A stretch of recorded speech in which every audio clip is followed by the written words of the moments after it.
நீங்கள் பார்த்துக் கொண்டிருப்பது உங்கள் விஜய். எல்லாருக்கும் வணக்கம்.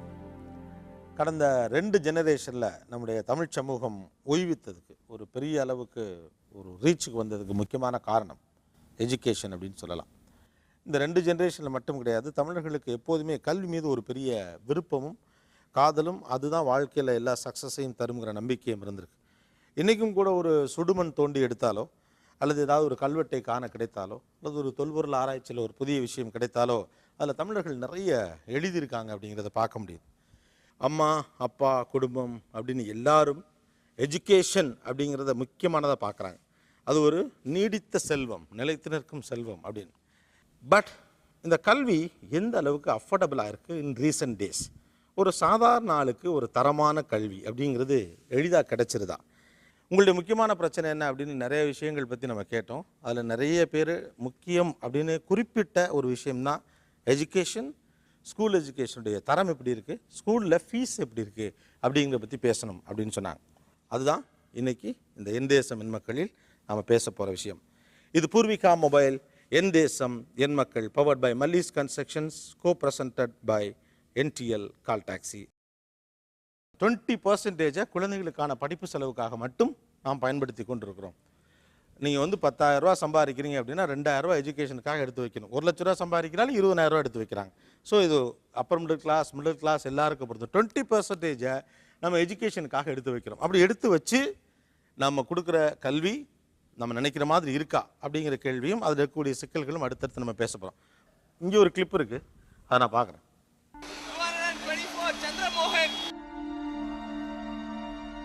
ராத்திரி 10 மணிக்கு மேல காத்து நிக்கிற இந்த வரிசைய ஒவ்வொரு வருஷமும் நகரத்து பள்ளிகள் முன்னால அட்மிஷன் நடக்கிறப்ப பார்க்க முடியும். தங்கள் பிள்ளைகளுக்காக மறுநாள் நடக்கிற அட்மிஷனுக்கு முந்தின நாள் இரவே காத்து நிக்கிறாங்க இந்த பெற்றோர்கள். நான் ஒரு நைட் ஃபுல்லாக இங்கே வெயிட் பண்ணிட்டு இருக்கேன். நாளைக்கு காலையில் தான் கொடுக்கணும்னு சொல்லியிருக்காங்க. பையன் என் குழந்தைங்க 2 பேரையும் வீட்டில் பூட்டு போட்டு சாவி எடுத்துகிட்டு வந்து இப்போ க்யூவில் நின்றுட்டு இருக்கோம், நானே எங்கள் ஹஸ்பண்டும். பையனை எங்கே சேர்க்க போறீங்கன்னு கேட்கும்போது சேர்க்க போகிறாங்க, ஃபார்ம் கொடுக்குறாங்களா 2 நாளாக கொடுத்துட்டு இருக்காங்க. டக்குன்னு வீட்டுக்கு போனேன் ட்ரெஸ் சேஞ்ச் பண்ணோன்னா ஒரு ஃபோன் வருது. என் ஃப்ரெண்டு ஃபோன் பண்ணுறாப்புல, நாங்கள் இங்கே வந்து நிற்கிறோம் அப்படின்னு டக்குன்னு நாங்கள் உடனே ஓடியாந்துட்டான்.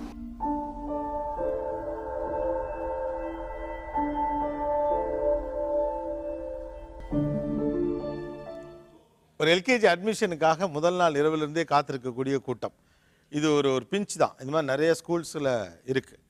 அப்போ எந்த மாதிரியான பள்ளிக்கூடங்களில் பிள்ளைகளை சேர்ப்பதற்காக நம்முடைய அம்மா அப்பாக்கள் ஆசைப்படுகிறார்கள் அப்படின்னு பார்க்க வேண்டியது. நிறைய ஸ்கூல்ஸ் இருக்குது. நான் ஏற்கனவே சொன்ன மாதிரி கவர்மெண்ட் ஸ்கூல்ஸ் இருக்குது, ப்ரைவேட் ஸ்கூல்ஸ், மெட்ரிகுலேஷன் இருக்குது, கவர்மெண்ட் எய்டட் இருக்குது, ஜாதி அமைப்புகள் நடத்தக்கூடியது இருக்குது, மிஷனரி ஸ்கூல்ஸ் இருக்குது, 100% மார்க் எடுத்து கொடுக்கக்கூடிய ஸ்கூல்ஸ் இருக்குது, ஸ்போர்ட்ஸ் எக்ஸ்ட்ரா கரிக்குலர் ஆக்டிவிட்டீஸ்க்கு ஸ்பெஷலைசேஷன் அப்படின்னு சொல்லக்கூடிய ஸ்கூல்ஸ் இருக்குது. பட் இந்த மாதிரி கூட்டமாக மக்கள் எந்த மாதிரி பள்ளிக்கூடங்களை நோக்கி ஆர்வத்தோடு நகருகிறார்கள்? முதல்ல பேரண்ட்ஸை கேட்கணும்னு நினைக்கிறேன். ஸ்டேட்டில் ரேங்கிங் வாங்குற ஸ்கூலை தேடி ஓடுறாங்க sir. State first state second ranking எடுக்கக்கூடிய ஸ்கூலை தேடி ஓடுறாங்க சார். எந்த ஸ்கூலில் பசங்களை ரொம்ப புழிஞ்சு எடுக்கிறாங்கன்னு பேரண்ட்ஸ்க்கு முதல் நாளே கேள்விப்படுறாங்க. 9th full portion முடிச்சிடறாங்க.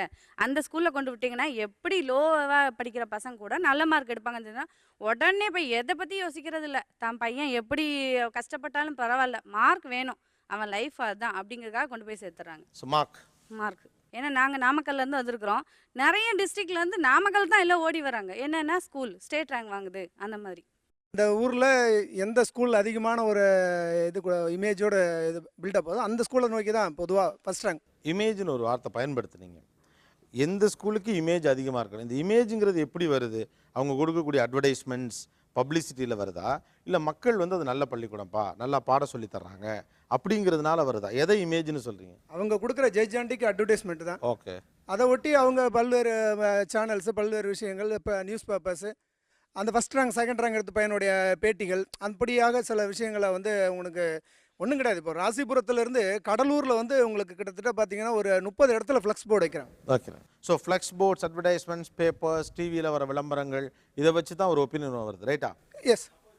பொதுமக்கள் பெருவாரியாக எப்படி இருக்கிறார்கள் அப்படின்னு நாங்கள் ஒரு சர்வே நடத்துகிறோம். அதோடைய ரிப்போர்ட் இப்போ நான் உங்களுக்கு காட்ட போகிறேன்.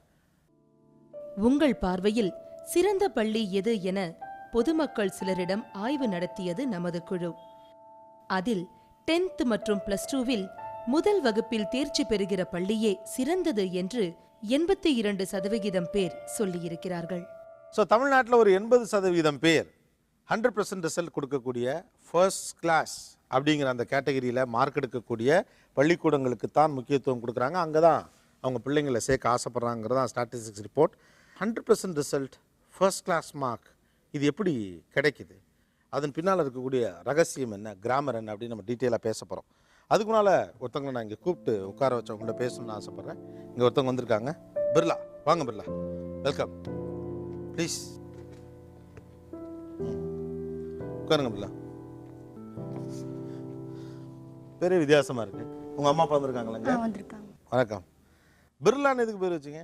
பிர்லான்றது வந்து ஒரு ஆண் பேராக இருக்கிறதுனால அதை மாற்றி நம்ம பிள்ளையும் இப்போ ஒரு பெண் பிள்ளையாக வரணும், ஒரு அந்தஸ்தில் வரணும் அப்படின்ற ஒரு எய்மில் வச்சது. பெரிய ஆண்டர்ப்ரனராக வரணும்னு ஆசைப்பட்டீங்க? ஆமாங்க. Good good. So 10th standard முடித்த பிறகு எந்த மாதிரி ஒரு ஸ்கூலில் போய் படிக்கணும்னு ஆசைப்பட்டீங்க? படிக்க வைக்கிறது படிக்கவும், ஜாலி டைமும் ஜாலியாகவும் இருக்கும். படிக்கவும் இருக்கணும், ஜாலியாகவும் இருக்கணும். ஓகே. ஆனால் என்ன மாதிரி இருந்துச்சு ஸ்கூல்? ஒரு ஒரு என்ன சொல்கிறதே தெரியல, ஒரு கொஞ்சம் கஷ்டமான ஸ்கூல். நம்மளை போட்டு உள்ளார போயிட்டோம்னா அதுலேருந்து மீண்டு வரவே முடியாது. ஆனால் ரிசல்ட் கொடுப்பாங்களா நல்லா? ரிசல்ட்ஸ் அதனால தான் அவங்க நம்மளை போட்டு இந்த ஸ்டேஜ் பண்ணுறது காரணமே. ஓகே. என்ன 100% ரிசல்ட்? 100% ஸ்கூல். வாரத்தில் எத்தனை நாள் ஸ்கூலுமா? 7 days. சண்டேவுமா? சண்டே 7 நாள் கிளாஸ் நடக்கும். 7 நாளும் கிளாஸ் நடக்கும். ஸ்கூல் டைமிங் என்ன?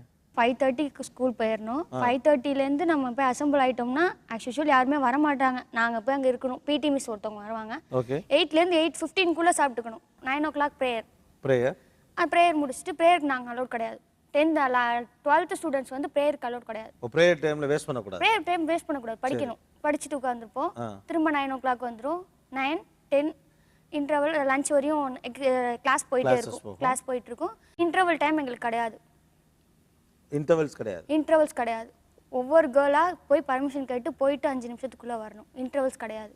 ஆஸ் யூஷுவல் டைம் டேபிள் படி 11th போர்ஷன் எடுக்கிறதுக்கு பதிலாக 12th போர்ஷன் அவங்க எடுத்துகிட்டு இருப்பாங்க. இந்த ஸ்கூலுங்கிறது 9லேருந்து 1 மணி வரைக்கும், ரைட்டா? அதுக்கப்புறம் மதியானம் 2 மணிலேருந்து 4 o'clock 4 மணி வரைக்கும். அதுக்கப்புறம் எக்ஸப்ட்ல உள்ளதெல்லாம் மீதி எல்லாம் படிக்கிற நேரம் தான். நீங்களே உட்காந்து படிச்சுட்டே இருக்கணும். நாங்களே உட்காந்து படிச்சுட்டு தான் இருக்கணும். இப்படி புக்கை வச்சுட்டு இப்படியே பேசிட்டு இருப்போம். அவங்க வரப்ப படிக்க வேண்டியதான் படிக்குவோம், அவங்க போகிறப்ப பேசிட்டு உட்காந்துருப்போம். புக்கை வச்சுட்டு பேசுகிறோமா படிக்கிறோமா அங்கே இருக்கிறவங்களுக்கு எப்படி தெரியும்?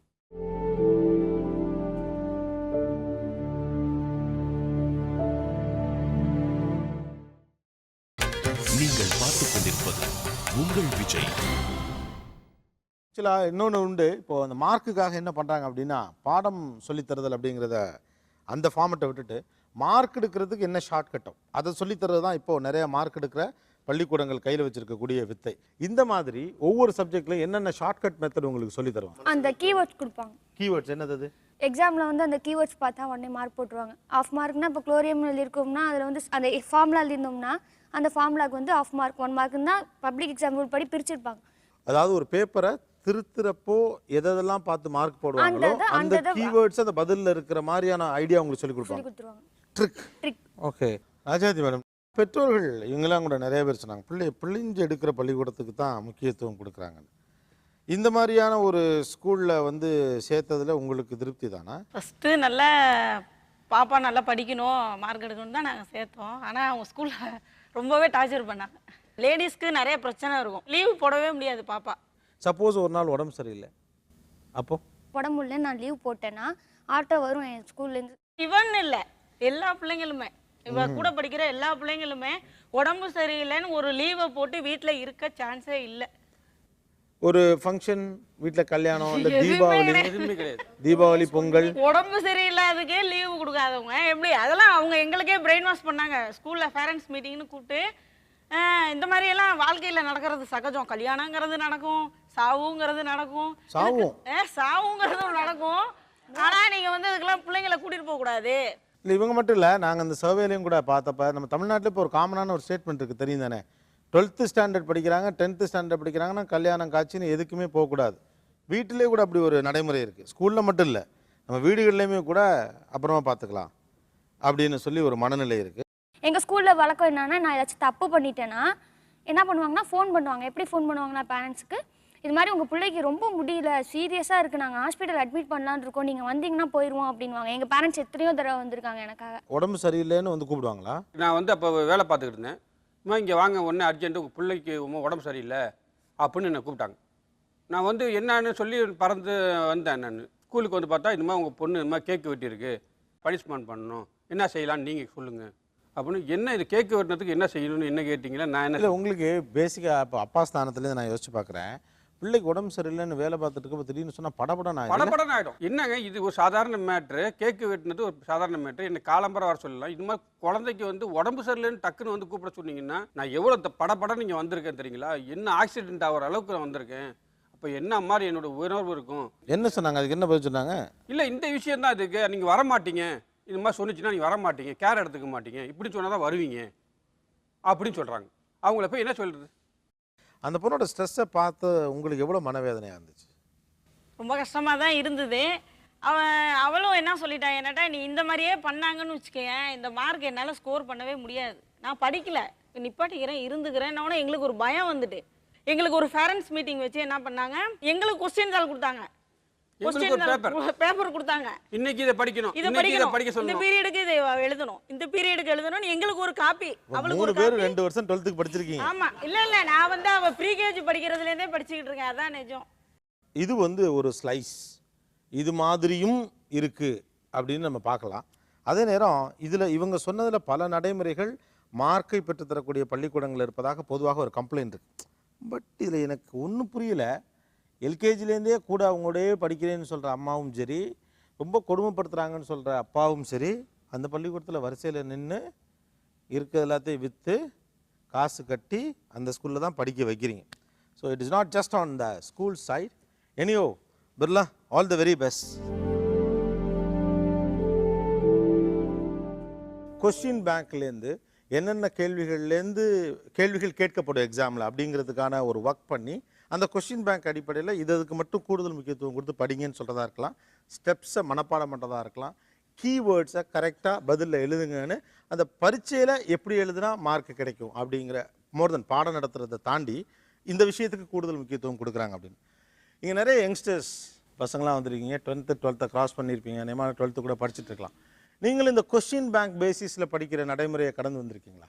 ஒரு இப்போ கெமிஸ்ட்ரின்னு எடுத்தால் அந்த ஒரு பேட்டர்ன்ஸில் இந்த ஃபார்மில் எழுதிருங்க, அப்புறம் இந்த குளோரின் இந்த மாதிரி வேர்ட்ஸ்லாம் அவங்களே பேட்டர்ன் பண்ணி தருவாங்க சார். கொஸ்டின் பேங்க்லேயே ஒரு பேப்பர் மாதிரி இருக்கும், அதுக்கு ஒரு புக் மாதிரி ஸ்கூல்லேயே பிரிண்ட் பண்ணி தருவாங்க. கெமிஸ்ட்ரிக்கு தனியாக ஒரு புக் இருக்கும், ஃபிசிக்ஸ்னா தனியாக இருக்கும், அந்த மாதிரி. ஒவ்வொன்றுக்கும் என்னென்ன கீவேர்ட்ஸ் எதுக்கு வரணுங்கிறது தனித்தனி புக், இந்த லெசனுக்கு எல்லாமே தனித்தனியாக இருக்கும். ஓகே. எல்லா 5 years கொஸ்டின் பேப்பர் வச்சு எந்த கொஸ்டின் நிறைய கேட்டிருக்காங்களோ அந்த கொஸ்டின்ஸ் எல்லாம் நாங்கள் திரும்பி ப்ராக்டிஸ் பண்ண வைப்பாங்க. வேற என்ன மெத்தடாலஜிஸ் சொல்லி கொடுக்குறாங்க சார்? மேக்ஸில் வந்து அவங்க ஓவரலாக ஃபஸ்ட்டு டீச் பண்ணிடுவாங்க, நாங்களும் ப்ளூ பிரிண்ட்டை தான் ஃபாலோ பண்ணுவோம். ஃபாலோ பண்ணும்போது அவங்க ஒரு கைண்ட் ஆஃப் ஃபார்முலா கொடுத்து இது ரிலேட்டடாக எந்த கொஸ்டின் கேட்டாலும் இந்த ஆன்சரே எழுதி வைன்னு சொல்லிடுவாங்க. ஏன்னா பேப்பர் திருத்துறவங்க வந்து கண்டிப்பாக வந்து பசங்களை ஃபெயில் ஆகணும்னு நினைக்க மாட்டாங்க, பேப்பரில் எதனா இருந்தால் பாஸ் போகலான்னு தான் நினைப்பாங்க. ஸோ அப்படி இருக்கும்போது மற்றவங்களை கன்சிடர் பண்ணும்போது எல்லாரும் கொஸ்டினை விட்டுட்டு வந்துடுவாங்க. ஸோ அது ரிலேட்டடாக நீ எழுதி வச்சுன்னா மார்க் வாங்கலாம். இது மாதிரி நிறைய ஐடியா உங்களுடைய சைக்காலஜிலாம் கணக்கில் எடுத்துக்கிறாங்க. கண்டிப்பாக சார். ஓகே. ஒரு பேஜுக்கு ஒரு மார்க் அப்படின்னு கணக்கு எங்களுக்குள்ள, ஒரு பேஜுக்கு ஒரு மார்க். அதுமாரி மோஸ்ட்லி இப்போ நாங்கள் ரொம்ப இப்போ ஒதுக்கப்பட்ட பசங்க இருப்பானுங்களே, படிக்க மாட்டாங்க, சரியாக படிக்க தெரிய பசங்க இருப்பாங்க, அவங்களெல்லாம் கூப்பிட்டு அட்வைஸ் பண்ணுறது என்னென்னா, ஒரு 46 pages அப்படின்றவங்களுக்கு படித்த பசங்க எழுதுனா நாங்கள் வந்து 80 pages அதுமாரி எழுதுகிற கூட பசங்களாம் நாங்கள் இருப்போம். அதுமாதிரி தான் எங்களாம் எழுத வச்சாங்க. ராஜேந்திரன் சார்ட்ட கொடுங்க. All India school teachers federation of இந்தியாவில் இருக்கிறீங்க, ரைட்? ஜெனரல் செக்ரட்டரி இங்கே உட்காந்துருக்கார். இந்த முறையை நீங்கள் எப்படி பார்க்குறீங்க சார்? 2-3 வருஷம் கொஸ்டின் எடுத்து அதுலேருந்து இதுதான் வரக்கூடிய வாய்ப்பு இருக்குன்னு ஒரு 5 கொஸ்டினை கொடுத்து அதை மட்டும் படின்னு சொல்லி ஒரு தயாரிக்கிறது, ஒரு பரீட்சைக்கு தயாரிக்கிறது அப்படிங்கிற இந்த முறையை நீங்கள் எப்படி பார்க்குறீங்க? இதை நான் ஏற்றுக்கொள்ளலை, எங்கள் ஆர்கனைசேஷனும் இதை ஏற்றுக்கொள்ளலை. மாணவர்களுடைய ஓவரால் பர்சனாலிட்டி, அந்த டேலண்ட்டை வளர்க்கக்கூடிய வகையில் கல்வி இருக்கணும் அப்படின்னு நாங்கள் அதை வலியுறுத்துகிறோம். அதற்கான செயல் திட்டங்களை மத்திய அரசும் மாநில அரசுகளும் செயல்படுத்தணும்னு நாங்கள் வலியுறுத்துகிறோம். பட் யதார்த்தத்தில் மார்க் எடுக்கிறதுக்கு முக்கியத்துவம் கொடுக்கக்கூடிய பள்ளிகள் இந்த நடைமுறையை தான் ஃபாலோ பண்ணுதா? ஆமாம், இது தனியார் பள்ளிகள் மட்டுமல்ல, அரசு பள்ளிகள், அரசு உதவி பெறும் பள்ளிகள், மாநகராட்சி பள்ளிகள் இதைத்தான் செய்யுது. ஓகே, நீங்கள் டீச்சர்ஸ் இந்த சைடு ஒரு அமைப்பு சார்ந்தவருங்கிறதுனால கேட்குறேன். இன்றைக்கி இருக்கக்கூடிய இந்த கல்வி முறை அல்லது மார்க் எடுப்பதற்காக பிள்ளைகளுக்கு புதிய புதிய மெத்தடாலஜிஸை ட்ரிக்ஸை அறிமுகப்படுத்துகிற இந்த கல்வி முறையை இதனால டீச்சர்ஸ் என்ன ஸ்ட்ரெஸ்ஸை ஃபேஸ் பண்ணுறாங்க? தனியார் பள்ளிக்கூடங்களில் அவர்களை அத்தனை பேரையும் தேர்ச்சி பெற வைக்கணும், அதிகப்படியான மதிப்பெண் பெற வைக்கணுன்றது ஆசிரியர்களுக்கான அந்த ப்ரெஷர் இருக்குது. தனியார் பள்ளிகளில் மாணவர், அதாவது ஒவ்வொரு டீச்சருக்கும் ஒரு டார்கெட் கொடுக்குறாங்க. சப்போஸ் அவர் அந்த டார்கெட்டை மீட் அவுட் பண்ணலை இல்லைன்னா வெளியே அனுப்பிடுறாங்க. நீங்கள் சுயநிதி பள்ளிகளில் இருக்கிற என்னென்னா சம்பளத்தை குறைக்கிறாங்க. தொடர்ச்சியாக அவர் டார்ச்சர் பண்ணப்படுறாங்க. நீங்கள் மாணவர்கள் டார்ச்சரை சொல்கிறாங்க. என்ன மாதிரியான டார்ச்சர்கள்? அவர்களை இந்த நாள் முழுவதும் பள்ளிகளில் இருக்கக்கூடிய வேலை இந்த ஒவ்வொரு பணிகளையும் இதை செய்யுங்கன்னு சொல்லுவதும், அவர்களுக்கு அதிகப்படியான வேலை பளுவை கொடுக்கறது, வேலை செய்ய உற்சாகமாக செய்கிறாங்க. ஆனால் அதற்கான ஊதியம் இல்லை. இப்போ அவர்களை அவங்க கொஸ்டினை கொடுக்கறது, அவங்களுக்கு ஆன்சர் எழுதி போட வைப்பது, இதில் பல நிகழ்ச்சிகள் நடந்திருக்கு. அதில் ஆன்சர் எழுதி போகிற, ஆமாம், இதுக்கு இந்த ஆசிரியர்கள் நிர்பந்திக்கப்படுறாங்க. இது மாதிரியான தவறான வழியில் போகிறதுக்காக ஒரு நிர்பந்தம் நிர்வாகத்திலிருந்து வருது. நிர்வாகத்திலிருந்து சமீபத்திய செய்தி ஒன்று, கலெக்டர் கூட ஆன்சரை எழுதி போட்ட ஒரு எக்ஸாமினேஷன் சென்டர் பிடிச்சார் நேரடியாக. வேற என்ன மன ரீதியான உளைச்சலுக்கு ஆசிரியர்கள் நீங்கள் இதாங்க, நீங்கள் இந்த உமா மகேஸ்வரின்னு ஒரு டீச்சரை ஒரு மாணவர் குத்தி கொண்டுட்டார். பிரச்சனை என்னன்னா, அங்கே நிர்வாகம் கொடுக்குற ப்ரெஷரும் அந்த குழந்தையனுடைய பெற்றோர்களை அழைச்சி அவனுடைய தேர்ச்சி விகிதம் சரியாக காட்டலைன்னு அந்த அம்மையார் அவங்க பெற்றோர்களுக்கு சொன்னதனுடைய விளைவு தானே இன்றைக்கி அந்த சென்னையில் இருக்கிற ஒரு ஆங்கிலோ இண்டியன் ஸ்கூல் டீச்சரை கொலை பண்ணுறாங்க. எக்ஸாமினேஷன் சிஸ்டம் மார்க் ஓரியன்டாக போய் ஆக இது இந்த ப்ரெஷர் ஆசிரியர்களுக்கு வருது. ஓகே, சந்தானமூர்த்திகிட்ட கொஞ்சம் கொடுங்களேன். இப்போது பிர்லா சொன்ன மாதிரி பார்த்தீங்கன்னா, அல்சர் வந்து எனக்கு தெரிஞ்சு எத்தனையோ மெட்ரிகுலேஷன் ஸ்கூல் டீச்சர்ஸுக்கும் அல்சர் கம்ப்ளைண்ட் இருக்குது. இப்போ பிர்லா எந்த அளவுக்கு வந்து ஸ்கூலில் அவஸ்தப்பட்டாங்களோ அதே டீச்சர்ஸ் சொல்ல முடியாமல் இந்த அல்சர் கம்ப்ளைண்ட்டோட அவங்களும் ஒரு லேடி டீச்சர் அப்படிங்கும்போது அவங்களும் இதே பிரச்சனைகளை அனுபவிக்கிறாங்க. ஒரு மென்சஸ் பீரியடில் கூட வந்து லீவ் போட்டு ஒரு 2 நாள் லீவ் போட்டு டீச்சர்ஸே இருக்க முடியல. ஒரு மெடிக்கல் லீவுங்கிறது அரசு ஊழியர்கள் கிடைக்குது. மெட்ரிகுலேஷன் ஸ்கூலில் வேலை பார்க்குற டீச்சர்ஸுக்கு மெடிக்கல் லீவு கிடையாது.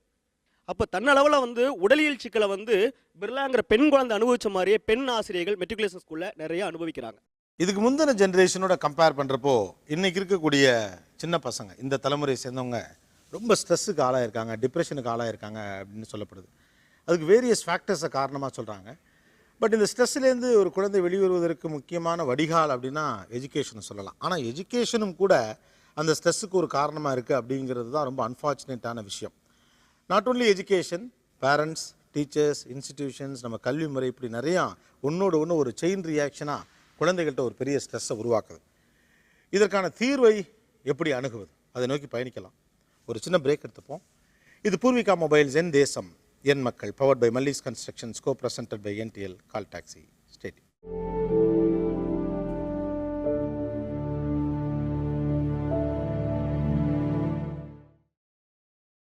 நீங்கள் பார்த்துக் கொண்டிருப்பது உங்கள் விஜய்.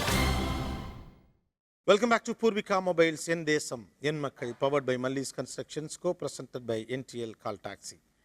நிறைய பேர் எஜுகேஷன் அப்படிங்கிற ஒரு விஷயம் பற்றி இந்த நிகழ்ச்சியில் பேசணும் அப்படின்னு சொன்னதன் அடிப்படையில் இன்றைக்கி அந்த எஜுகேஷனுங்கிற அந்த செக்மெண்ட் எப்படி மாறி இருக்கிறது, அது பிள்ளைகளுக்கு எந்த அளவு பிரச்சனையாக இருக்கிறது, பெற்றோர்களுக்கு எவ்வளோ பெரிய கனவாக இருக்கிறதுன்னு எல்லா டைமென்ஷன்லையும் நம்ம டிஸ்கஸ் பண்ணிகிட்டு இருக்கோம். 60 மார்க்ஸ் 70 65 இந்த மாதிரி வாங்குறவங்களெல்லாம் முடிஞ்ச அளவுக்கு அவங்க வந்து நைட்டு கிளாஸஸ் அந்த மாதிரிலாம் கொடுத்து படிக்க வைக்கிறதுக்கு ட்ரை பண்ணுறாங்க. இன்னும் மார்க் அதிகம் படிக்க வைக்கன்னு சொல்கிறது தப்பான டேர்ம்.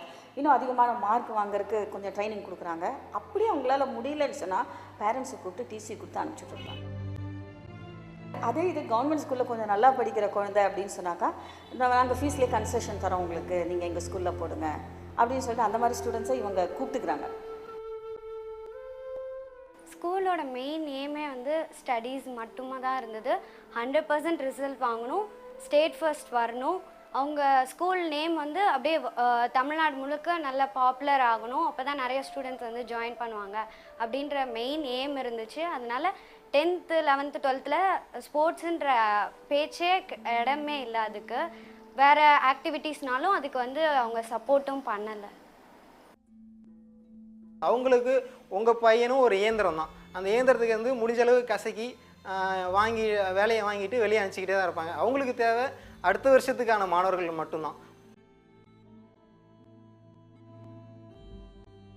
மார்க்கு கொடுக்கக்கூடிய பள்ளிக்கூடங்கள் தான் ஒரே புகலிடம்னு பெற்றோர்கள் போய்கொண்டே தான் இருக்கிறார்கள். அந்த மாதிரியான ஒரு ஸ்கூலில் படித்த இன்னமும் என்னென்ன பிரச்சனைகள்லாம் அங்கே இருக்குது அப்படின்னு பேசுகிறதுக்காக நான் இங்கே ஒருத்தரை கூப்பிட விரும்புகிறேன். ஜெவோசன் ஜெரேஷ், வாங்க உட்காந்து பேசலாம். Welcome please. ஜெகோசன் ஜெரேஷ், எந்த ஊருக்கார் நீங்கள்? Native Nagercoil sir. அம்மா அப்பா கவர்மெண்ட் எம்ப்ளாயீஸ், அதனால் ட்ரான்ஸ்ஃபர் ஆகிட்டு திண்டுக்கல்லில் இருந்தோம். ஓகே, எங்கே படிச்சிங்க? 10th வரை திண்டுக்கல்லில் ஒரு ஸ்கூலில் படித்தேன். 11th 12th வந்து Rasipuram side residential school. Residential school. ஏன் ரெசிடென்ஷியல் ஸ்கூல்? காரணம் வந்து நான் பேரண்ட்ஸ் அதில் குத்தம் சொல்ல மாட்டேன். என்னென்னா வந்து எல்லாரும் என்ன சொன்னாங்க, என் கசின்ஸில் யாரும் இன்னும் டாக்டர் ஆகல, இன்ஜினியர்ஸ் நிறைய பேர் இருக்காங்க, உனக்கு 2 பசங்க தானே டாக்டர் ஆக்கிடலாம் அப்படின்ட்டு. அதுக்கு வந்து அவங்க கொடுத்த ஃபார்மில் என்னென்னா 2 லட்ச ரூபா இங்கே கட்டி நீ சேர்த்துட்டேன்னா மார்க் வாங்கிடுவான், பேமெண்ட் சீட்டுக்கு 20 லட்ச ரூபா செலவு பண்ண வேணாம். நீங்கள் மட்டும் இல்லை, மிடில் கிளாஸ் முழுக்க இப்படி ஒரு கால்குலேஷன் போடுது. ஒரு 2 லட்ச ரூபாய்க்கு அடுத்து ஒரு வருஷமோ 2 வருஷமோ புள்ள உலகத்தையே பார்க்க வேணாம், எஜுகேஷனில் மட்டும் கான்சன்ட்ரேட் பண்ணிருச்சுன்னா பின்னால் 35 லட்ச ரூபா கொடுத்து வாங்க வேண்டிய மெடிக்கல் சீட்டில் மிச்சம் 33 லட்ச ரூபா மிச்சம் அப்படின்ற நம்பிக்கையெல்லாம் அங்கே கூப்பிட்டு போனாங்க. போய் சேர்மனை பார்க்க பேரம் பேசுகிறதுக்கு உட்காந்துருக்கோம். அதாவது இப்போ வந்து 1100க்கு மெட்ரிக் மார்க்கு, அதுக்கு 900 கீழே எடுக்கிறவங்களுக்குலாம் டொனேஷன், அதுக்கு மேலே உள்ளவங்களுக்கு 70,000 ஃபீஸ் மட்டும். அதுக்கு கீழே உள்ளவங்க டொனேஷன் வரப்போ 25 மார்க்குக்கு 5000 கூட்டிகிட்டு இருக்கு. இப்போ என் மார்க்குக்கு வந்து 25,000 ரூபா டொனேஷன், 30,000 சொல்லி 25க்கு முடிச்சு 40,000 ரூபா அட்வான்ஸ் பே பண்ணுறோம். 40 ரூபா அப்படின்னு 40 அப்படின்னு போட்டு ஒரு துண்டு சீட் தராங்க. அதை கொண்டு வந்து தான் நான் சேரணும். அதுக்கு வெளியே வெயிட் பண்ணிகிட்டு இருக்கும்போது வந்துட்டு ஜூஸு கட்லெட்டு இதெல்லாம் கொடுக்குறாங்க. அப்போ எங்கள் அப்பா சொல்கிறாங்க, பரவாயில்லையே ஹாஸ்பிட்டாலிட்டி நல்லா இருக்குது அப்படின்னோடனே அந்த கொடுக்குறவர் சொல்கிறாரு, என்ன சார் நகை கடைக்கு போனால் உங்களுக்கு ஜூஸ்லாம் கொடுக்க மாட்டாங்களா, 10,000 ரூபாய்க்கு நகை வாங்குறதுனாலும், இங்கே 2 லட்ச ரூபாய்க்கு பிஸ்னஸ் பண்ணுறீங்க, இது கூட செய்யலைன்னா இப்படி அப்படின்ட்டு அந்த வேலை பார்க்குறவர் வந்து கொடுத்துட்டு சொல்லிட்டு போகிறாரு. எல்லாமே கேட்சி ஸ்லோகன்ஸ் தான் சார். உள்ளே போனோடனே சொல்லுவாங்க, 2 வருஷம் நீங்கள் ஸ்லேவாரு, வெளியே போனால் நீ மாஸ்டர். அதுக்கப்புறமும் லைஃப்பில் போராட வேண்டியிருக்குன்னு தெரில. இந்த கூட்டம் வந்து எப்படின்னா, நாலேஜ் வந்து ஒரு ஓஷன் எல்லாருக்கும் தெரியும், ஆனால் அதை ஒரு பக்கெட்டில் பிடிச்சி வச்சு அது இந்த பக்கெட் தான், இதை குடிச்சிட்டேன்னா உனக்கு நாலேஜ் ஃபுல்லாக கிடச்சிருச்சுன்னு சொல்லி அதுக்கு அவங்க யூஸ் பண்ணுறது தான் இந்த ப்ளூ பிரிண்ட். நீங்கள் அந்த ஃபார்முலா கேட்டுட்டு இருந்தீங்க பாருங்கள். இப்போ ஃபிசிக்ஸில் 3வது லெசனா இதில் 5 மார்க் 10 மார்க்லாம் கேட்க மாட்டாங்கப்பா, 2 மார்க் மட்டும்தான். அப்போ அதில் உள்ளதெல்லாம் எனக்கு தெரிய வேணாம், நல்லா படிக்கிறவங்களுக்கும் தெரிய வேணாம். 200 இருக்கணும்னா அதை படித்து டைம் வேஸ்ட் பண்ணுறது வந்து சுத்த வேஸ்ட்டு. 5th லெசனா இதில் வந்து 5 மார்க் மட்டும்தான் வரும், 10 மார்க் 3 மார்க்லாம் விட்டுரு. இந்த மாதிரி ஒரு கால்குலேஷனில் வந்து படிக்க வைக்கிறாங்க. நீங்கள் அது வரைக்கும் அப்படி மாதிரியான பள்ளிக்கூடத்தில் படிச்சு வரா இல்லை? இல்லை, அது வரைக்கும் நார்மல் பள்ளிக்கூடம், நார்மல் ஸ்கூலில். ஓகே, மார்க் ஓரியன்டேஷன் மார்க் தான் எல்லாம்னு சொல்கிறேன். அந்த பள்ளிக்கூடத்தில் முதல் நாள் அனுபவம் எப்படி இருந்தது? ஃபஸ்ட்டு வந்து போனோடனே மொத்தம் 14 செக்ஷன் இருந்துச்சு சார். 12th standard. ஆமாம், 681 ஸ்டூடெண்ட்ஸ். அதில் வந்து இபின்னு ஒரு இருந்துச்சு, 11 இபின்னு. என்ன எலக்ட்ரிசிட்டி போர்டான்னு பார்த்தா கிடையாது, எக்ஸ்ட்ராடினரிலி பிரில்லியன்ட் கிளாசிஃபிகேஷன். ஆமாம், ஓகே, இபி. அப்படி என்னென்ன பிரிவு? இபினா எக்ஸ்ட்ராடினரி பிரில்லியன்ட். அப்புறம் வந்து A1 A2 அதெல்லாம் பயாலஜி, அப்புறம் C1 C2 computer science, T1 T2 Tamil medium. இந்த மாதிரி புவர் ஸ்டூடெண்ட்ஸ்க்குன்னு தனி செக்ஷன் உண்டா? அது வந்து இந்த A1லேருந்து அப்படி குறைஞ்சிட்டே வரும் சார். நான் வந்து சேர்ந்தது A5 சார். A5 எந்த கேட்டகரி வந்து ரொம்ப புவர் ஸ்டூடெண்ட்ஸ்? A5 A6லாம் வந்து ஒரு 60% to 70% 10th வாங்கினவங்க. வேறு என்னென்ன மாதிரியான தண்டனைகள் உண்டு? நீங்கள் அப்புறம் ஃபஸ்ட் மிட் டேர்ம் முடிஞ்சோடனே இப்போ நான் பயாலஜியில் வந்து 123 மார்க் வாங்கியிருக்கேன் சார். எனக்கு எவ்வளோ சார் டார்கெட் தருவீங்க நீங்கள்? பப்ளிக் எக்ஸாமுக்கு இல்லை அடுத்த எக்ஸாமுக்கு அடுத்த மிட் டேர்ம் மார்க் வச்சுக்கலாம். ஒரு 140 170ன்னு சொல்லுவாங்க சார். போட மாட்டாங்க, அவங்களே தானே திருத்துவாங்க. ஆமாம், நான் வாங்கவும் முடியாது, என்னால் அவ்வளோ வாங்கவும் எனக்கு தெரியாது, எனக்கு படம்லாம் வரைய தெரியாது. நான் 105 மார்க் வாங்குறேன்னு வைங்களேன், என் விதி நான் மீதி 65 அடி வாங்கணும். எவ்வளோ மார்க் டார்கெட்டை விட கம்மியாக அவ்வளோ அடி வாங்கணும். சில பேர் வந்து சைக்கோ ஆகிடுவானுங்க சார் பசங்க. எவ்வளோ தான் அடி தாங்குவாங்க, பிடுங்கி குச்சி தூக்கி எரிஞ்சிருவாங்க, முடியல போட அப்படின்ட்டு. மேக்ஸ் எக்ஸாம் வந்து எழுதியிருந்தேன், ஃபெயிலுன்னு தெரியும். நைட்டு அடுத்த எக்ஸாமுக்கு படிக்க உட்காந்துருக்கேன். மேக்ஸ் டைரக்டர் வர்றாரு, வந்துட்டு 6128 யாருன்னு எக்ஸாம் நம்பர் சொல்கிறாரு. அதுக்குள்ளேயுமா திருத்திட்டாங்க, சரி இன்றைக்கி அடி தான் அப்படின்னு எந்திரிச்சு நின்னேன். அந்த பெஞ்ச் இவ்வளோ தூரம் கவர் ஆகிருக்கும், உட்காந்துருக்கிற பெஞ்ச் இவ்வளோ தூரம் எக்ஸ்போஸ்டாக இருக்குது. இங்கே ஆரம்பித்து இங்கே வரைக்கும் அந்த பெரம்பில் ஒரு 20 அடி அடிச்சிருப்பார், தலையிலேருந்து இங்கே வர அடிச்சுட்டு. சரி ஃபெயில் ஆனது தான் அடிச்சிட்டாங்கன்னு திரும்பினோடனே பாக்கெட்டுக்குள்ளேருந்து ஒரு பேப்பர் எடுத்தார். அன்றைக்கி எழுதின எக்ஸாம் கொஸ்டின் பேப்பர் எங்கேயோ கீழே போட்டு போயிட்டேன். அதை எடுத்துகிட்டு வந்து அதில் ரோல் நம்பர் எழுதிருப்போம்ல, அதை வச்சு கண்டுபிடிச்சி வந்து அதுக்கு அடிக்கிறார். அப்போ ஃபெயில் ஆனதுக்கு எவ்வளோன்னு பார்த்துங்க. அவங்க சொல்கிறது என்னென்னா, உங்கள் பேரண்ட்ஸ்கிட்ட நான் 2 லட்ச ரூபா வாங்கிட்டேன், அதுக்கு வந்து நாங்கள் உங்களை மார்க் வாங்க வைக்கணும் அப்படின்ட்டு வந்து அவங்க ஃபீல் பண்ணுறாங்க. வேறு எவ்வளவு நேரம் ஒரு நாளைக்கு படிக்கணும்? 12 மணி நேரம் சார். அதாவது இந்த ஸ்டடி டைம் ஆரம்பிச்சப்பறம் அந்த லாஸ்ட் 1 இயர் 12 மணி நேரம் divided by 4 subjects equal to 3 subjects 3 hours per subject. 4 major subject முடிஞ்சு. இது போக சாட்டர்டே சண்டே 2 லாங்குவேஜும். இப்படி ஒரு மாதம் 7 நாள் கிளாஸ் உண்டா அப்போ? 7 சண்டேலாம் வித்தியாசமே கிடையாது சார். எவ்வளோ நேரம் விளையாடுறதுக்கு டைம் கொடுப்பாங்க? விளையாட்டா கிரவுண்ட்லாம் கிடையாது சார். லீவ் விட்டால் காலையில் கிளம்பி தான் வீட்டிலேருந்து போகிறது வழக்கம். அந்த நைட் காலையில் 5 மணிக்கு கிளம்பி போகிறது, ஸ்கூலுக்கு போகிறோம். ஓப்பனாக சொல்லிடுறேன், எனக்கு பயத்தில் ஒரு 5-6 தடவை பாத்ரூம் போக வேண்டியிருக்கும். பஸ்ஸில் அவ்வளோ பயமாக இருக்கும். ஆனால் லீவுக்கு வரும்போது பயமே இருக்காது. லீவ் கிடைக்காது. அதுக்கு பசங்க இன்னோவேட்டிவாக எதாவது பண்ணுவாங்க. மெட்ராஸ் ஐ சீசன் வரும்போது பேஸ்ட்டெல்லாம் கண்ணில் வச்சா மெட்ராஸ் ஐ வந்துடும், போயிடுவாங்க. கண்ணு செவப்பாயிரும் சார். மெட்ராஸ் ஐ கிடையாது அது. கண்ணு செவப்பானோடனே மெட்ராஸ் ஐன்னு சொல்லிட்டு ஊருக்கு போகிறது கேட்பாங்க. உடனே எல்லாரையும் ஒரு ரூமில் அடிச்சு விட்டு சிக் ரூம்னு ஒரு நாள் கிளாஸ் கட் அடிக்கலாம். ஓகே, நீங்கள் காலேஜுக்குள்ளே போனப்போ உங்கள் பெர்ஃபார்மன்ஸ் எப்படி இருக்குன்னு சொன்னாங்க? ஏன்னா இப்படி ஒரு ஸ்கூல்லேருந்து படிச்சுட்டு போகிறீங்க. காலேஜுக்குள்ளே போனப்போ சார் ஃபஸ்ட் நாள் வந்து பிஏ இங்கிலீஷ் ஏன் எடுத்தேன்னு எழுதி தர கேட்டாங்க சார். அப்போ எங்கள் ப்ரொஃபஸர் ஒன்று சொல்லுவார், ஒயிட் பேப்பர் பேராலிசிஸ். ஒயிட் பேப்பரை பார்த்தோன்னே அது இருந்துச்சு சார். எனக்கு 2 லைன் மேலே ஒன்றுமே எழுத முடியல. ஒயிட் பேப்பர் பேராலிசிஸ்னா என்ன? ஒயிட் பேப்பரை பார்த்தோன்னே பாடியெலாம் வந்து லாக் ஆகிக்கிறது எழுதுறதுக்கு. ஸோ மனப்பாடம் பண்ணதான் எழுத தெரியும். நீங்களாம் ஏன் பிஏ இங்கிலீஷ் லிட்ரேச்சர் வேணும்? அந்த என்னோட சர்டிஃபிகேட்லாம் கொடுக்கும்போது அந்த ப்ரொஃபஸர்ஸ்லாம் பார்த்து அவங்களாம் அவ்வளோ அன்பானவங்க. அப்படி இருந்தாலுமே எனக்கு கையெல்லாம் நடுங்கி கீழே போட்டு யாரை பார்த்தாலும் பயம், அடிச்சிருவாங்களோ திட்டிடுவாங்களோ, இதுக்கெல்லாமா திட்டுவாங்க அப்படின்றது கூட அப்புறம் தான் யோசித்தேன். இப்போ என்ன பண்ணுறீங்க? எம்ஃபில் இங்கிலீஷ் பண்ணிருக்கேன் சார். எஜுகேஷன் பற்றி ரிசர்ச் பண்ணுறீங்களா நீங்கள்? ஆமாம் சார். அதாவது இந்த எஜுகேஷனில் வந்து இப்படி இதாகிடுச்சின்னு சொல்லி நான் வந்து ஸ்டூடெண்ட்ஸ் வந்து அதாவது எதில் எக்ஸ்போஸ்டாக இருக்காங்களோ அதை வச்சு சொல்லி கொடுக்கணும். இப்போ கிரிக்கெட்டில் வந்து பால் அடிக்கிறாங்கன்னா அது எப்படி அவ்வளோ தூரம் போகுதுன்னு அடுத்த செகண்ட் சொல்கிறது வந்து அந்த ஃபார்முலா யூஸ் பண்ணி அதை வச்சு சொல்லியிருந்தால் என்னை மாதிரி ஒரு 4 பேர் படிச்சிருப்பாங்க. இந்த மாதிரி இதில் இப்போ கிரிக்கெட் கமெண்ட்ரி வச்சு இங்கிலீஷ் லாங்குவேஜ் கற்றுக்கிறது எப்படி, மியூசிக் வச்சு இங்கிலீஷ் எப்படி கற்றுக்கலாம், இந்த மாதிரி ரிசர்ச் பண்ணிருக்கேன். குட், பரவாயில்ல. மாணவர்களுக்கு எந்த மாதிரி சொன்னால் புரியுமோ அதற்கான ரிசர்ச்சில் இருக்கீங்க இப்போது. நைஸ்.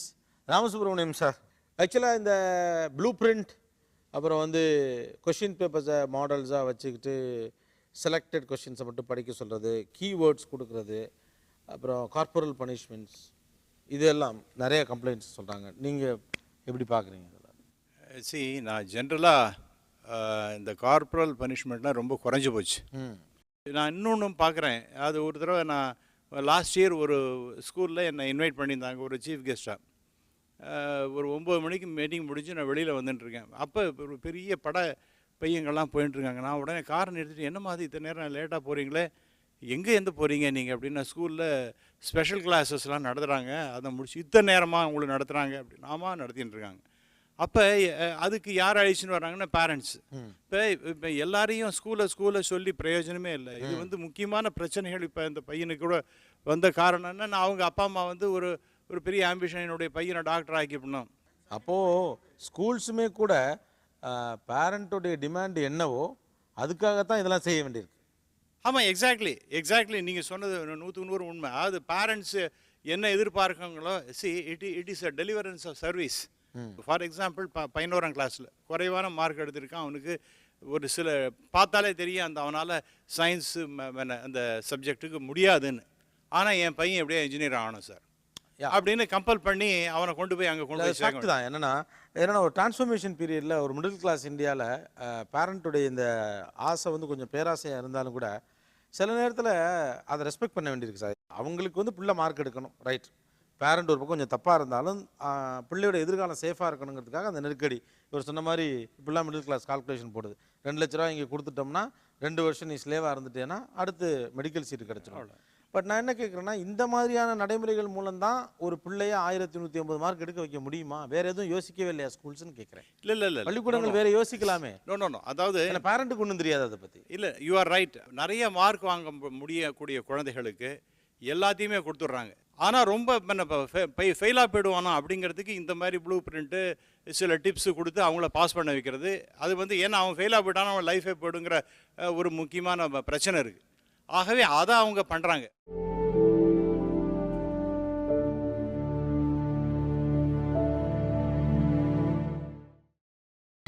நீங்கள் பார்த்துக் கொண்டிருப்பது உங்கள் Vijay. Welcome back to Poorvika mobiles என் தேசம் என் மக்கள், powered by Mallees constructions, co presented by NTL call taxi. நம்ம ஒரு பக்கம் ஹவுஸ் ஹோல்ட் பட்ஜெட்டில் 20% கல்விக்காக செலவழிப்பதாக நம்ம ஆய்வு சொல்கிற அதே நேரத்தில் இன்னொரு பக்கம் கவர்மெண்ட் ஆஃப் தமிழ்நாடு ஒரு ரூல்ஸ் அண்ட் ரெகுலேஷன்ஸ்லாம் கொண்டு வந்தாங்க.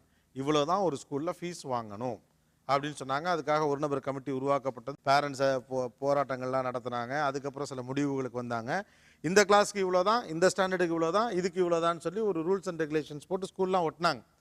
பட் அது எந்த அளவுக்கு நிதர்சனத்தில் செயல்பட்டு கொண்டிருக்கிறது அப்படின்னு I would like to talk John சந்திரசேகர்ட்டு தான் அதை பற்றி பேசணும்னு நினைக்கிறேன். வெல்கம், உட்காருங்க. ஜான் சந்திரசேகர், கோவிந்தராஜன் கமிட்டி சில பரிந்துரைகளை முன் வச்சது. ஆமாம், ரைட்டு தானே? இவ்வளோ தான் ஃபீஸஸ்லாம் வாங்கணும்னு சொல்லிட்டு அதுபடி தான் இப்போ வாங்கிட்டு இருக்கிறாங்களா? உங்கள் பசங்களுக்கெல்லாம் நீங்கள் அப்படி தான் கட்டிக்கிட்டு இருக்கீங்களா? 2010 வந்து இந்த தனியார் பள்ளியில் கட்டண தீர்மான குழு அமைக்கலாங்கிறது அரசாங்கம் அப்போ தான் முடிவு எடுத்துருக்கு. சரி, அதுக்கு முன்னாடி என் பையன் வந்து அட்மிஷன் போட்டாச்சு ஸ்கூலில். அப்புறம் ஜூன் மாதம் ஸ்கூல் திறக்கிறாங்க. ஜூன் மாதத்துக்கு முன்னாடி நாங்கள் டேர்ம் ஃபீஸ் கட்டியாச்சு. சரி, 7100 ஃபீஸ் கட்டியாச்சு. அதில் வந்து 7100 தான். சரி, கோவிந்தராஜனுடைய ஃபீஸ் கமிட்டியில் வந்து ஃபிக்ஸ் பண்ணது. பட் அவங்க ரேட் என்ன? 14500. கமிட்டி சொன்னது 7100, அவங்க வாங்கியிருந்தது 14500. எங்களுக்கு மொத்தம் 4 டைம் எங்களுக்கு வந்து ஃபஸ்ட் டைம் வந்து 7100, அதுக்கப்புறம் 2 டைம் கட்டணும். ஒன்று ஜனவரி மாதம் ஒரு ஃபீஸ் கட்டணும், அதுக்கப்புறம் வந்து மார்ச் மாதம் ஒரு ஃபீஸ் கட்டணும்.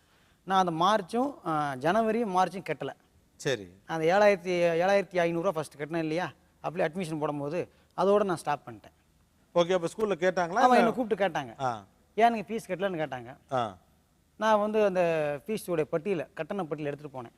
சரி, இந்த பள்ளிக்கூடத்தில் எல்கேஜிக்கு இவ்வளோ தான் ஃபீஸ் ஃபிக்ஸ் பண்ணுறாங்க, 7100 தான். நான் 7700 கட்டியிருக்கிறேன், எனக்கு நீங்கள் 600 திரும்ப கொடுங்கன்னு கேட்டேன். என்ன சொன்னாங்க? என்ன கிண்டல் பண்ணுறீங்களா அப்படின்னு கேட்டாங்க. அந்த பணத்தை திரும்ப உங்ககிட்ட வாங்குறதுக்காக என்ன பண்ணாங்க? ஏதாவது முயற்சி பண்ணாங்களா? எவ்வளோ முயற்சி எடுத்தாங்க. என்னென்ன பண்ணாங்க? கிளாஸில் தனியாக உட்கார வச்சாங்க. எல்கேஜி பையனை தனியாக உட்கார வைக்கிறாங்க. கிளாஸில் ஒவ்வொரு அன்றாடம் நடக்கிற பாடங்களை வந்து பேரண்ட்ஸ்ட்டு வந்து சொல்ல மாட்டாங்க கிளாஸில். அதை வந்து எஸ்எம்எஸ் மூலமாக நமக்கு அனுப்பிடுவாங்க மெசேஜ். இது வந்து எனக்கு செப்டம்பர் ஃபீஸ் கட்டணும், ஜனவரியில் ஃபீஸ் கட்டணும் இல்லையா, ஜனவரிக்கு மேலே எனக்கு எஸ்எம்எஸ் அனுப்பவே இல்லை. ஸ்கூல் லீவ் இருக்குன்னா எனக்கு தெரியாது. இப்போ ஆஃப் டே சிலரும் சாட்டர்டே வந்து ஃபுல் டைம் வைப்பாங்க, இல்லை ஆஃப் டே வைப்பாங்க. அது மாதிரி எந்த தகவலும் எனக்கு வராது. சரி, எப்போ எக்ஸாமுங்கிறது தெரியாது, எதுவுமே எனக்கு தெரியாது. எல்லாமே வந்து நாங்களே வாலண்டரியாக போய் என் பையனோட படிக்கும் மற்ற மாணவர்களுடைய பெற்றோர்கள்ட்ட கேட்டு தான் நான் தெரிஞ்சுக்கணும். நீங்கள் இவ்வளோ தூரம் கொஞ்சம் துணிச்சலாக பேசுகிற ஆளாக இருக்கீங்க. இந்த மாதிரி செய்கிறாங்க அப்படின்னு நீங்கள் சம்மந்தப்பட்ட அதிகாரிகள்கிட்டையோ அல்லது அரசாங்கத்திட்டையோ இதை கம்ப்ளைண்ட் பண்ணீங்களா? மெட்ரிக் பள்ளி இயக்குநர்கிட்ட புகார் கொடுத்துருக்குறேன், மெட்ரிக் பள்ளி ஆய்வாளர்கிட்ட புகார் கொடுத்துருக்குறேன். எல்லாருமே வந்து ஃபார்வர்ட் பண்ணி யார்கிட்ட வந்து இவங்க தப்பு பண்ணுறாங்கன்னு சொன்னால் அவங்கள்ட்டே அந்த கம்ப்ளைண்ட்டை ஃபார்வர்ட் பண்ணுறாங்க.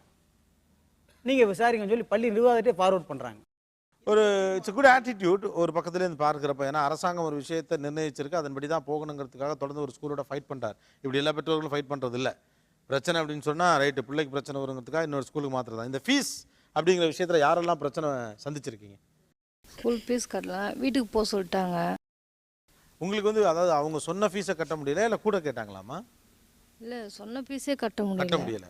ஸோ சொன்ன ஃபீஸை கட்ட முடியலங்கும் என்ன சொன்னாங்க ஸ்கூலில்? வீட்டுக்கு போடா, ஃபீஸ் கட்டலன்னா என் ஸ்கூலுக்கு வராத, வீட்டுக்கு போடா அப்படி வெளியே நிற்க வச்சுடுவாங்க.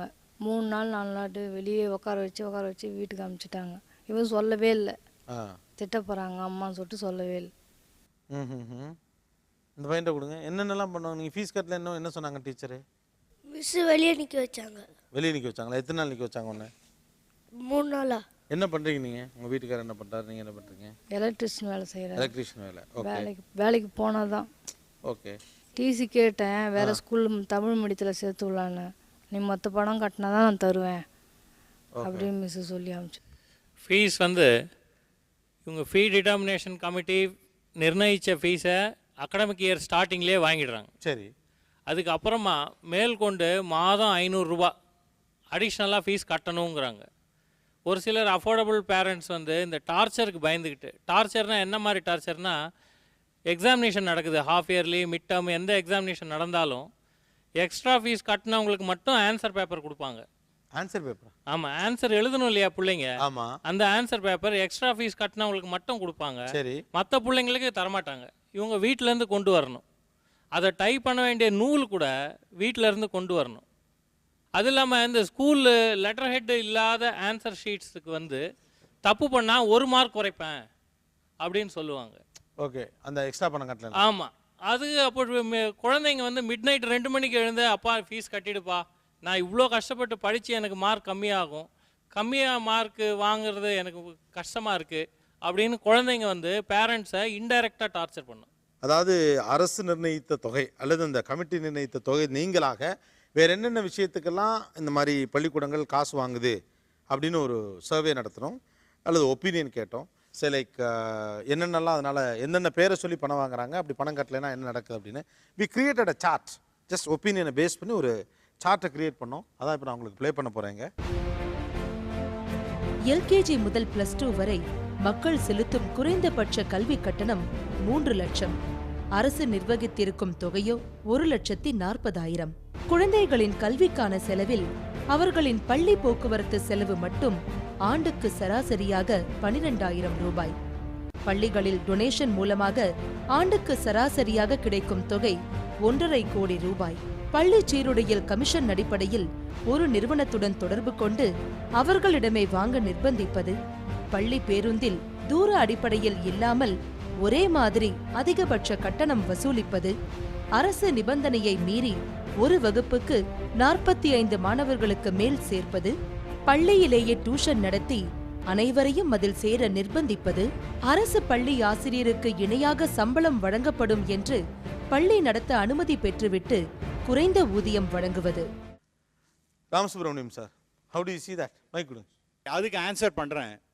கவர்மெண்ட் எவ்வளவு வித்தவுட் இன்ஃப்ராஸ்ட்ரக்சர் மற்ற எதுவுமே இல்லாமல் கவர்மெண்ட் ஸ்கூல்ஸ் நான் சொல்கிறது இன்னும் தமிழ்நாட்டை பொறுத்த வரைக்கும் எவ்வளோ செலவு பண்ணுறாங்க? 18,700 ரூபா செலவு பண்ணுறாங்க per student.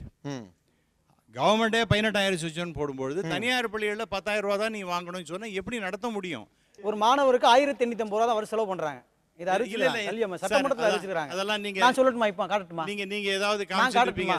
see I have done lot of work. 18,000 யார் சொன்னது?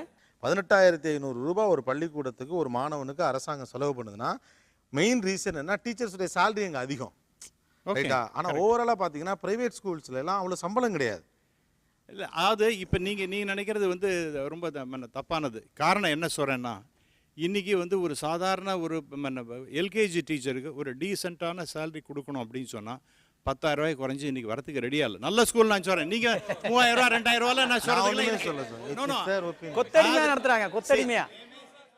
நீங்க சொன்னதுக்கு எதிர்ப்பு இங்க இருக்கு, அவ்வளவுதான். அது இருக்கட்டும், அது இருக்கதான் செய்யும் சார். அரசாங்கம் நிர்ணயித்த தொகை, எஸ் நான் சட்டத்தை பின்பற்றேன், அந்த குறிப்பிட்ட தொகையை வாங்கிக்கிட்டு மேலதிகமாக வெவ்வேறு ஹெட்ஸில் பணத்தை இவங்க வாங்குறதாகத்தான் சொல்ல இந்த குற்றச்சாட்டுகளுடைய சாராம்சம் சொல்லுது.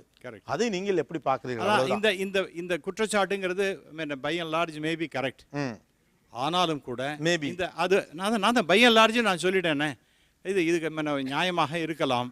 ஆனால் அந்த ஃபிக்ஸ் பண்ணதே ஒரு அர்பிட்டரியாக ஃபிக்ஸ் பண்ணேன். Because I am also finance guy. அந்த இதெல்லாம் பார்க்கும்பொழுது ஒரு சார்ட்டர்ட் அக்கௌண்டன்ட் கொடுக்குற ஸ்டேட்மெண்ட்ஸ் எல்லாம் கூட கவர்மெண்ட்டு அக்செப்ட் பண்ணிக்கல. அவங்க வந்து சர்டிஃபைடு அது இன்கம் டேக்ஸ் டிபார்ட்மெண்ட் வந்து நாம் கொடுக்குற ஸ்டேட்மெண்ட்டை they are accepting the same statement another government. அப்போ நான் உங்ககிட்ட நான் தெரிஞ்சுக்க விரும்புகிற விஷயம் என்னென்னா, உங்களால் அதை கரெக்டாக சொல்ல முடியும்னு நினைக்கிறேன். சொல்லுங்கள். ஒரு பள்ளிக்கூடம் என்னென்ன பிரச்சனைகளை சந்திக்குது? ஏன்னா அவங்க ஒரு ரேட்டை ஃபிக்ஸ் பண்ணிட்டு போயிட்டாங்க. கரெக்ட். அது நியாயமில்லாதது அல்லது அந்த பள்ளிக்கூடத்துடைய வசதிகளுக்கு எவ்வளோ கொடுக்கணுமோ அதோட குறைவானதாக இருக்குன்னு ஒரு கம்ப்ளைண்ட் நீங்கள் வைக்கிறீங்க. உண்மையிலேயே பள்ளிக்கூடங்கள் இபி பில்லு கட்டுறதுல தொடங்கி மெயின்டெனன்ஸில் தொடங்கி வாட்டர் ஃபெசிலிட்டி, சானிட்டரி, புக்குன்னு அவங்களுக்கும் 1000 பிரச்சனைகள் இருக்குது. அப்போ ஒரு பள்ளிக்கூடத்தினுடைய பிரச்சனைகள் என்னென்ன, அதை எனக்கு லிஸ்ட் பண்ண முடியுமா சார்? ஒரு முதல்ல ஃபஸ்ட்டு பாயிண்ட்டு, இன்றைக்கி நல்ல ஆசிரியர்கள் கிடைக்கிறது ரொம்ப கஷ்டமாக இருக்குது. சரி, ரொம்ப குவாலிஃபைடு அது ரொம்ப நல்ல டீச்சர்ஸை கொண்டு வருதுங்கிறது ரொம்ப எவ்வளவோ அட்வர்டைஸ்மெண்ட்ஸ்லாம் கொடுக்குறோம், நல்ல ஆளே வரமாட்டேன்றாங்க. ரெண்டாவது பாயிண்ட்டு, இன்றைக்கி ஃபெசிலிட்டிஸ்னு நம்ம கொடுக்கணும்னு பார்த்தா அதெல்லாம் டெஃபினட்டாக எலக்ட்ரிசிட்டி பில்ஸ் எல்லாம் கண்ணாபண்ணான்னு ஏறிப்படுது. அதே சமயத்தில் இந்த பஸ்ஸு ப்ராப்ளம்ங்கிறது இப்போ கடந்த 6-7 மாதமாக ஸ்கூல்ஸ் படுற பாடு ரொம்ப அதிகமாகிடுது. ஏன்னா இப்போ எவ்வளோ சீட்டில் உட்காந்து வைக்கலாம் அப்படிங்கிறதையும் குறைச்சி அதுக்கு சேஃப்டி ரெகுலேஷன் தானே சார்? அது ஒரு பள்ளிக்கூடம் சேஃப்டி ரெகுலேஷன் கரெக்ட். நான் அதெல்லாம் இல்லைன்னு நான் சொல்லல. சமீபத்தில் நீங்கள் 6 மாதத்தில் பிரச்சனையாக இருக்குங்க. 2 வருஷமாகவே எங்கள் பிள்ளைங்க ஆக்சிடென்ட்டில் செத்து போனதுலேருந்து, பள்ளி பஸ் ஓட்ட வழியாக விழுந்ததுலேருந்துன்னு அவ்வளோ பிரச்சனை இருக்கு. அதுக்கப்புறம் தான் இந்த மாதிரி பிரச்சனைகள் இன்னும் அதிகமாகப்பா. அது let us be very honest, இன்றைக்கி யாருமே வந்து இந்த எஃப்சி பாஸ் பண்ணுறங்கிறதுக்கு ரொம்ப சாதாரணமான விஷயம் கிடையாது. இதெல்லாம் நாம் அதை பற்றி தனியாக பேசுகிறது கூட எனக்கு வருத்தமாக இருக்குது. ஏன்னா அதற்காக தனித்தனியாக செலவு பண்ணுறதுன்னா எது எவ்வளோ சொல்லிட்டு போயிட்டுருக்கலாம். அப்புறம் இன்றைக்கி அவங்களுடைய கவர்மெண்ட்டோட ஒரு ஆர்டரில் என்ன சொல்லியிருக்காங்கன்னா, ஒரு ஆயாவுக்கு நீங்கள் 3000 ரூபா சம்பளம் கொடுங்க. இன்றைக்கி யாரும் வரதுக்கு ரெடியாக இல்லை. ஸோ உங்களுக்கான ஹெட்ஸும் அதிகம், அவங்களுக்கான சம்பளமும் அதிகம். அப்போ அரசாங்கம் நிர்ணயித்திருக்கக்கூடிய தொகைக்குள் இதை மேனேஜ் பண்ண முடியாது. ஆக்சுவலாக இது இவங்க சைடு இருக்கக்கூடிய பிரச்சனைகள். பட் பெற்றோர் மாணவர் நல சங்கம் அப்படிங்கிறப்ப உங்ககிட்ட தான் இந்த மாதிரியான கம்ப்ளைண்ட்ஸ் வரும். உங்ககிட்ட என்னென்ன மாதிரியான எக்ஸ்ட்ரீம் லெவல் கம்ப்ளைண்ட்ஸ் வருது? அதாவது இந்த வகையில் தான் கிடையாது கோபி உங்களுக்கு. அதாவது நாங்கள் டீல் பண்ணி ரொம்ப ரொம்ப ரொம்ப அழுத்து போய் மன உடைஞ்சல் வருவோம். இப்படி தான் ஒரு பிள்ளையை வந்து டார்ச்சர் பண்ணணும்னு கிடையவே கிடையாது. நீங்கள் பார்த்தீங்கன்னா இப்போ ஒரு லேட்டஸ்ட்டாக ஒரு பள்ளிக்கூடத்தில் கூட இப்போ கோர்ட்டில் கூட ஒரு டைரக்ஷன் கொடுத்தாங்க. பணம் இந்த மாதிரி ஃபீஸை கட்டலைன்னு சொல்லிட்டு ஐஎம்எஸ் போய் இன்ஸ்பெக்ட் பண்ணி நீ எக்ஸஸாக வாங்கியிருக்க அந்த படத்தெல்லாம் திருப்பி கொடுக்கணும்னு ஐஎம்எஸ் வந்து ஆர்டர் போடுறாரு. ஆனால் கொடுக்க முடியாது. கோர்ட்டுக்கு ஒரு பள்ளிக்கூடம் போச்சு, பள்ளிக்கூடத்து பேரை சொல்ல போல. இப்போ போன வாரத்தில் அவங்க என்ன சொன்னாங்க, அவர் போட்ட ஆர்டர் சரி தான், நீ அந்த பணத்தெல்லாம் திருப்பி கொடுக்கணும். அப்படி அந்த யார் போகிறாங்களோ, எங்கள் அமைப்பு இருக்கு இல்லையா, அந்த பெற்றோர் அமைப்பு, அவரும் கூட அந்த அமைப்புலாம் ஒரு மெம்பராக இருக்கார். சரி, இந்த அமைப்பில் யார் போகிறாங்களோ அந்த பிள்ளைகளாக வந்து பார்த்தீங்கன்னா அந்த ஆக்சுவலாக அந்த ஸ்கூலில் அந்த பிள்ளைய கொண்டு லெட்டினில் கொண்டு உட்கார வச்சுருந்தாங்க. 2 நாள் லெட்டினுக்கு முன்னாடி உட்கார வச்சுருந்தாங்க. வெளிவாரத்தில் ஒரு பள்ளிக்கூடம் இருக்குது. இந்த கவர்மெண்ட் பண்ணுறவங்களுக்கு மட்டும் தனியாக பரீட்சை, தனியாக கிளாஸு, மற்றவங்களுக்கு தனியாக வகுப்பு, தனியாக கிளாஸு. அது இருந்து அதான் சொல்ல என்ன வகையில் அப்படிங்கிற ஒரு வரைமுறையே கிடையாது. இவங்க பண்ணுற அந்த டார்ச்சருக்கும் கொடுமைக்கும். சென்னையில் வசிக்கும் மோகன் ராவின் மகன் தனியார் மெட்ரிகுலேஷன் பள்ளியில் படித்துக் கொண்டிருக்கிறார். ஆனால் இந்த வருடம் தனது மகனை சிபிஎஸ்இ பள்ளியில் சேர்க்கவிருக்கிறார் மோகன் ராவ். என்னுடைய 2வது பையன் பேர் தனுஷ். அவன் இப்போ ஒரு மெட்ரிக் ஸ்கூலில் 5th ஸ்டாண்டர்ட் பண்ணிகிட்டு இருக்கான். இப்போ நெக்ஸ்ட்டு அவனை வந்து சிபிஎஸ் ஸ்கூலில் மாற்றுறதுக்கு ஒரு ஐடியா இருக்குது. காரணம் என்னன்னு கேட்டிங்கன்னா, அந்த ஸ்கூலில் சேர்றதுனால அவனுடைய ஃப்யூச்சர் நல்லா பிரைட்டாக இருக்கும். மோகன் ராவ் போல இந்த வருடம் தமிழகத்தில் மட்டும் ஆயிரக்கணக்கான பெற்றோர் தங்களது குழந்தைகளை மெட்ரிகுலேஷன் ஸ்கூலில் இருந்து சிபிஎஸ்இ பள்ளிக்கு மாற்றியிருக்கிறார்கள்.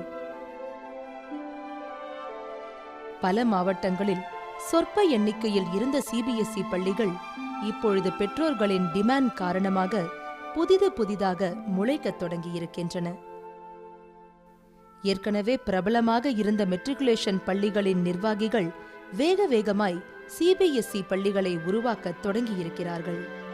சிபிஎஸ்இ மற்றும் ஐசிஐசி பாடத்திட்டத்தை ஆரம்பிப்பதாக சொல்லிக்கொண்டு பல தனியார் பள்ளிகள் கட்டிடங்களை கட்டி கொண்டிருக்கிறார்கள். அனுமதி பெறுவதற்கு முன்பாகவே மாணவர்களிடம் நன்கொடையை பெற்றுக்கொண்டு அவர்களுக்கு அட்மிஷனை தந்து கொண்டிருக்கிறார்கள்.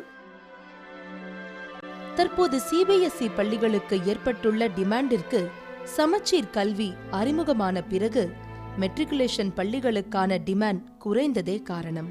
சிபிஎஸ்இ பள்ளியில் படிப்பது என்பது இந்த பெற்றோர்கள் மத்தியில் கூட என்ன கருத்துக்கள் கொண்டு வரப்படுதுன்னா, ஏன்னா சாதாரண உழைக்கக்கூடிய மக்கள் எளிய மக்களோட பிள்ளையோட படித்தா அவங்க பிள்ளைகளுக்கு வந்து திறமை குறைஞ்சிருங்கிற மாதிரிலாம் சொல்கிறாங்க. சில பெற்றோர்கள் மத்தியில் ஆதிக்க எண்ணங்கள் கூட இருக்குது. சிபிஎஸ்இ போர்டு தரமானதாக இருக்கலாம், ஆனால் காளான் போல சமீப காலமாக அதிகரிக்கும் பள்ளிகளில் சிபிஎஸ்இ பாடத்திட்டத்திற்கு ஏற்ப தகுதியான ஆசிரியர்களின் எண்ணிக்கை இல்லை என்பதே உண்மை.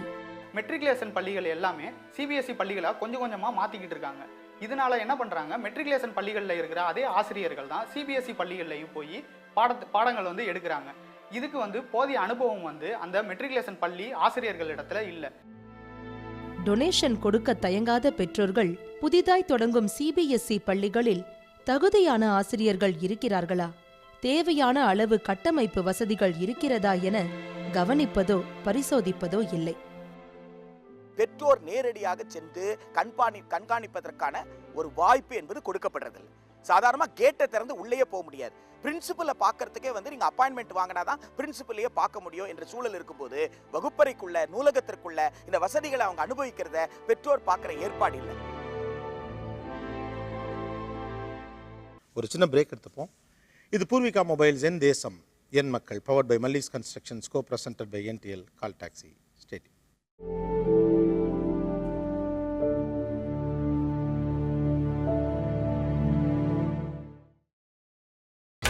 நீங்கள் பார்த்துக் கொண்டிருப்பது உங்கள் Vijay. Welcome back to Poorvika mobiles என் தேசம் என் மக்கள், powered by Mallees construction, co presented by NTL. Call taxi. நான் இப்போ ஒருத்தங்க இங்கே கூப்பிட்டு பேசணும்னு நினைக்கிறேன். It's extreme case. இப்படியெல்லாம் இங்கே நடக்கக்கூடாது. But it is happening. எஜுகேஷனுங்கிறது எல்லாரையும் வாழ வைக்கிறதுக்கு. தேன்மொழியோட அம்மா தமிழ்ச்செல்வி இங்கே இருக்காங்க. வாங்கம்மா.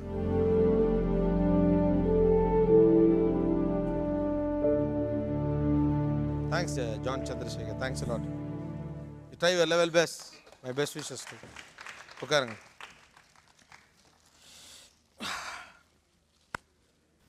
உங்களுக்கு எத்தனை பசங்கம்மா? 2 பசங்க சார். ஒரு பொண்ணு பவானி, இன்னொரு பொண்ணு தேன்மொழி.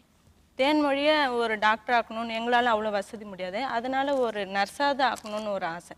ஏன்னா எங்கள் அம்மா எங்கள் அப்பா நோயில் அடிபட்டு இதுவாகிட்டாங்க. அதனால அவள் ஒரு மெடிக்கலில் படிக்கணும்னு ஒரு ஆசை தேன்மொழியை. தேன்மொழி எப்படி படிப்பாப்ல? செமையாக படிப்பேன் சார். அதுக்கான எல்லாமே நீங்கள் பார்க்கலாம்.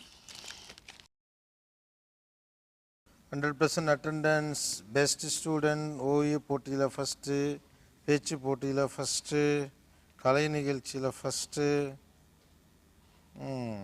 அதிக மதிப்பெண்கள் எடுத்து முதல்நிலை பெற்ற. இப்படி என்ன பிரச்சனை? இப்படி பொண்ணுக்கு என்ன ப்ராப்ளம்? பிப்ரவரி 8, 2011 ஒரு ஸ்கூலுக்கு அமிச்ச குழந்தை அமிச்சு அவள் எக்ஸாம் எழுதியிருக்கா. அவள் எக்ஸாம் எழுதுறதுக்கு முன்னாடி அவள் கிளாஸ்லேயே அவள் டேபிளில் உட்காந்துருக்கா சார். அவள் டேபிளில் எப்போவுமே அவள் வந்து லீடர் தான். 8 வருஷமாக குழந்தை ஃபஸ்ட் ஸ்டாண்டர்ட்லேருந்து லீடர் தான். அவள் டேபிளில் ஏதோ ஒரு புக்கு இருந்ததுனால அது பிரித்து பார்த்துருக்கா. எக்ஸாம் கொஸ்டின் பேப்பர்லாம் கொடுத்துட்ருக்காங்க. அப்புறம் பிரித்து பார்த்துருக்கா அந்த புக்கு. அது 7th புக்கு. அவள் படிக்கிறது 8th கிளாஸ்.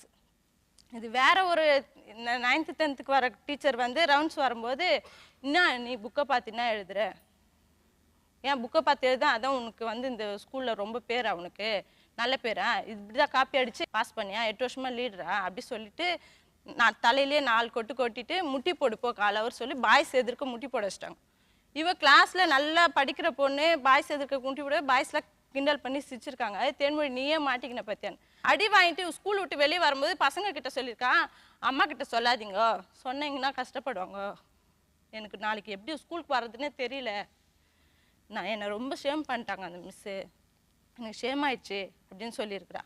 குழந்தை டல்லாவே இருந்தா எப்பவுமே இருக்கிற மாதிரி தான், எதுவும் காட்டிக்கல எங்ககிட்ட. மறுநாள் எனக்கு எக்ஸாம், டைலரிங் கிளாஸ் எக்ஸாம். எனக்கு போகும் மனசே வரல. என்னம்மா போட்டானா, இல்லைம்மா எனக்கு டெஸ்ட்டு தானே, குளிப்பாட்டி ட்ரெஸ்லாம் அந்த ஃபோட்டோவில் இருக்கா பாருங்க, அப்படியே தான் நான் அவளை ரெடி பண்ணி விட்டுட்டு 12 மணிக்கு ஃப்ரெண்டு வருவாம்மா, நான் அவள் கூட ஸ்கூல் போயிருக்கேன், நீ போம்மா, நீ போய் உன் எக்ஸாம் எழுதி நீ அதில் பாஸ் பண்ணுமா, அப்போ தான் சர்டிஃபிகேட் கொடுப்பாங்க, மிஷின் வாங்கி போட்டு நம்ம வீட்டில் தைக்கலாம் அப்படின்னு சொன்னான். நானும் போகிறேன். எங்கள் வீட்டுக்காரர் 11:30 மணிக்கு எனக்கு ட்ரெஸ்ஸில் வந்து நல்லா அடின்னு அடிக்கிறார். என்னன்னு கேட்டால் குழந்தை போச்சு. என்ன நினைப்பீங்க நீங்கள், குழந்தை போச்சு, குழந்தை நல்லா இருக்கு கொஞ்சிட்டு இருந்து பாலெல்லாம் கொடுத்துட்டு வந்தேன், குழந்தை போச்சுன்னு வந்து அடிக்கிறாருன்னு பார்த்தா, சரி குழந்தை ஸ்கூல் கிளம்பி போகும்போது ஒரு ஆக்சிடெண்ட்டில் தான் அடிபட்டிருக்குன்னு நினச்சேன். நான் அங்கேருந்து வீட்டுக்கு வந்தால் குழந்தை தொங்கிட்டு இருக்கா. எப்படி இருக்கும் சார் உங்களுக்கு? ஒன்றுமே எனக்கு புரியவே இல்லை. அங்கேயே மயக்கடிச்சு விழுந்துட்டேன். ஈவினிங் தான் எங்களுக்கு தெரியும் மிஸ்ஸு திட்டினாங்கன்னு. எத்தனை வருஷம் ஆச்சுமா? 2 வருஷம் தான் சார். திதி இப்போதான் கொடுத்துட்டு 9ஆம் தேதி திதி கொடுத்துட்டு தான் சார் வந்திருக்கேன் நான். இப்போ ஓரளவு அந்த புள்ள போனதுக்கு அப்புறம் கொஞ்சம் நார்மலுக்கு வந்துட்டீங்களா? உங்க வீட்டுக்காரர்லாம் கொஞ்சம் நார்மலுக்கு? அவர் சுத்த குடிக்கார ஆயிட்டாரு. ஒரு பழக்கம் இல்லாதவர். எங்க பொண்ணு போவ குடிக்க ஆரம்பிச்சுட்டு இப்போ கூட நான் உண்மையை சொல்லிட்டேன், உங்ககிட்ட குடிச்சுட்டு தான் வீட்டில் இருக்காரு. எங்களுக்கு எல்லாமே அவதான். குழந்தை இல்லைன்னா குடும்பமே இல்லை. அது நான் உதாரணம் சார், எங்க குடும்ப உதாரணம். என் வாழ்க்கை போச்சு, அவர் வாழ்க்கை எங்கள் வாழ்க்கை மொத்தமே இவளுங்க தானே சுத்தமாக போயிடுச்சு. இப்போ 2 தடவை சூசைட் அட்டன் பண்ணியிருக்கேன் சார். என் பொண்ணு போய் குடும்பத்தோட நாங்கள் 3 பேரும் 2 தடவை சூசைட் அட்டன் பண்ணியிருக்கோம். உண்மையாகவே இது வலியான விஷயம். 2 பொம்பளை பிள்ளையை பெற்றுட்டு அது டாக்டராவோ நர்ஸாவோ ஆகணும் அப்படின்னு நினச்ச ஒரு அம்மா பிள்ளை இழந்தது அப்படிங்கிறது. பட் இனிதான் நீங்கள் கூடுதல் நம்பிக்கையோடு இருக்கணும். இது சொல்கிறதுக்கு ஈஸி எனக்கும். ஆனால் இன்னொரு பொம்பளை பிள்ளை இருக்குது, அதை கட்டி கொடுக்கணும், அதுக்கு நல்லது கெட்டது பார்க்கணும். 2 வாட்டி சார் வாழ்க்கை பிடிக்கல, வெறுப்பா இருக்கு சார், எங்களுக்கு முடியல சார். இருக்கும் இதை விட சுமைகளோட நிறைய பேர் உங்களை ஜெயிச்சு காட்டும் ப்ரோக்ராம்ல பார்த்தோன்னு தான் எங்க பவனி சொல்றாம்மா, சார் கூட பாருமா எவ்வளோ இது பண்ணியிருக்காங்க, நம்ம அது மாதிரி தான் இருக்கணும்ன்றான். ஒரு பொம்பளை பிள்ளை இருக்கு, நீங்க எல்லாத்தையுமே இழந்துட்டு தான் நினைக்காதீங்க. அந்த பிள்ளை அவதான் சார் எங்களுக்கு. நான் கொடுத்த சார் என் பிள்ளைக்கு ரத்தத்தை பாராக்கி இப்போ அந்த நன்றி அந்த டீச்சருக்கு 1 நிமிஷம் யோசிச்சு பார்த்து தேல்மையமா இந்த மாதிரி பண்ணிட்டேன், செஞ்சுட்டேன், விட்டுருக்கேன். மன்னிப்பு என் பொண்ணுக்கு போட்டோக்கு முன்னாடி மன்னிப்பு. யாரும் அவ ஆத்மா சாந்திட்டேன் சார். ரொம்ப கஷ்டமா இருக்கு சார். எனக்கு என்ன தெரியுமா தேவை, அந்த டீச்சர் வந்து எங்க போட்டோ கிட்ட மன்னிப்பு கேட்கணும், அவள்தான். இன்னொரு பிள்ளை இருக்குல்ல, இன்னொரு பிள்ளை இருக்குல்ல, கஷ்டமா இருக்கு சார். அந்த மாதிரி எல்லாம் இனிமேல் எந்த குழந்தையும் நடக்க கூடாது.